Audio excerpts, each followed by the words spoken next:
संपूर्ण महाराष्ट्रात लोकप्रिय झालेल्या आमच्या कागल लाईव्ह या चॅनेलला लाईक करा व बेल दाबून सबस्क्राईब करा.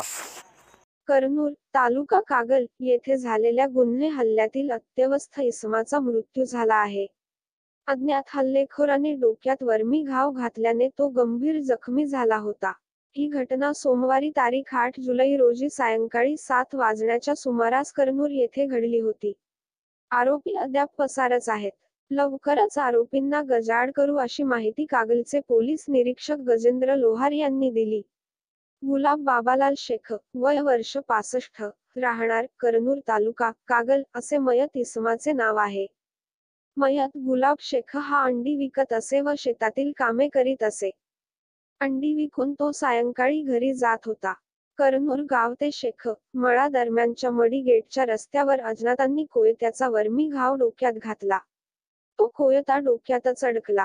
गंभीर जखमी अवस्थेत शेख यास प्रथम कागलच्या ग्रामीण रुग्णालयात नेण्यात आले. तेथून त्यास कोल्हापूरच्या CPR रुग्णालयात उपचारासाठी नेण्यात आले.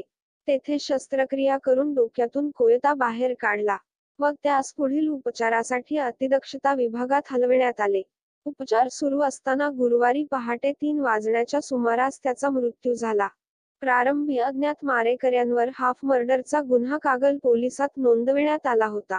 सदरचा इसम मयत झाल्याने आरोपींवर भारतीय न्याय संहिता कायद्याच्या कलमानुसार खुनाचा गुन्हा नोंदविण्यात आला आहे.